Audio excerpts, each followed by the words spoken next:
Here's a few things to look for in this Utah-Houston series. If I'm Donovan Mitchell, I'm making sure that I'm not catching the ball out by half court and looking to attack from this distance. From this distance, the defense can set up, they can spy on me, they can sag in, they can close the lane and make opportunities tough. I have to be able to catch it down below free throw line extended, down in these corners where now I can operate and shift and get to that rim in 2 dribbles before Houston can realize what's going on. That's how I can put maximum pressure on their defense, by operating in these short porch areas. For more analysis, go to Detail on ESPN+. Welcome back to The Jump. We are coming to you live from Toronto. And guys, you saw Donovan Mitchell there. I guess he learned from Kobe because he did watch it between games 1 and 2. Game 3, what do you expect from the Jazz? Well, okay, this is obviously a massive game for the Jazz. They have not been ahead in a second-round series. Ahead in a second-round series since 2007. They've been to a couple. This is a huge moment for their young team. I don't know how this full series is going to go. I still think Houston's going to get him. And I still think there's some things that happened in Game 2 that Houston will carry over in a positive way. But this is a huge moment for these fans who were stunned when Gordon Hayward left last year, and for their new young star. This, obviously, Game 3 of a series never is going to determine it. But I feel like how the rest of the series goes is going to be determined tonight, and how this team handles themselves under pressure to win a game. Well, the pressure was on them in Game 2, you ask me, and Utah came out. You talk about the role players not being able to play well on the road. Well, they actually did play well on the road. Now they're going back home extremely confident, having stole home court advantage from these guys. I played in Utah in the playoffs, and it was very, very tough to play. I mean, these fans are obnoxious. They're nasty. They say anything to you. They're right on top of you and just yelling all kind of obscene gestures. But this team is very confident.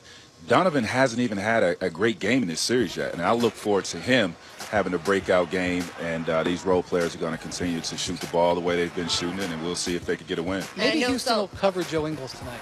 That would be a good step. For the Rockets. I mean, I know that Salt Lake is not Denver in terms of altitude, but you do feel the altitude there a bit, It's not right? as bad as Denver. Okay, so there's not that to contend with as well. I mean, look, the adjustments have to be there for Houston. You mentioned Joe Ingles. It's also sort of the way they're making decisions about covering Donovan Mitchell, and that influences how much Ingles is being freed up. For sure. The offensive maneuvers that the Jazz put on the Rockets completely caught them off guard. And so they'll make some adjustments there. The other thing is the Rockets' three-point shooters just didn't shoot the ball well. The Jazz made a concentrated effort to try to really clamp down on that Capella pick and roll. They left the shooters a little bit open, and they just missed shots. When the Rockets make 10 three-pointers, that's considered a bad game. They like to make like 18 to 20. And so whether or not they can bring that shooting back in a hostile environment will be a big factor for them tonight. And frankly, Houston has an opportunity here to deliver a blow. If they're able to go into this building and score this win, it almost will be worth kind of a win and a half. It's going to be tough. I mean, again, we're talking about a confident bunch. These guys are getting better by the day. But Houston, like you said, they missed a lot of wide-open threes. I don't expect those guys to miss these threes. You got to pick your poison. I mean, you either got to stop the pick and roll with Capella and James Harden, or you got to allow those guys to have open threes. And I think, they're not capable of doing both. So it's whichever one you pick, you got to do the best job as you can. One thing I'll say, if the Jazz win tonight, the series will not be over, but we know that we're going to start hearing some Chris Paul stuff second round.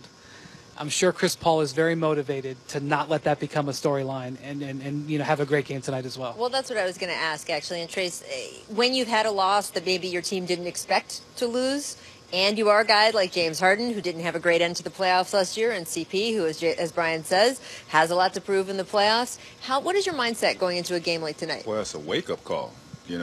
These guys are a team that we've been talking about making it to the finals. Right. This is the way they've been playing. Win 60-plus games this year. You got the MVP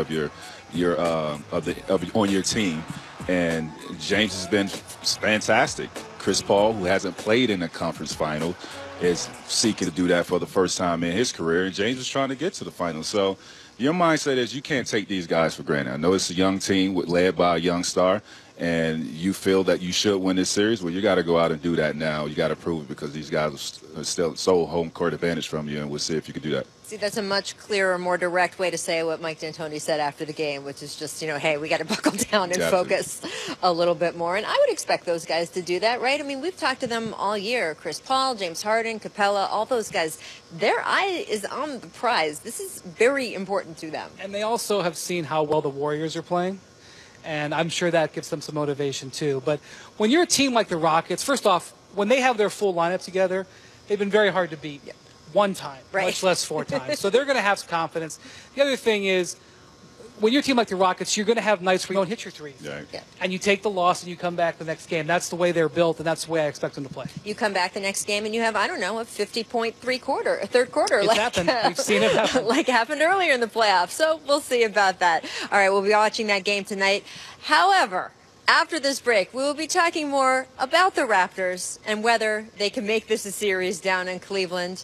I think we have some conflicting opinions on that. Stay with us. We'll be right back.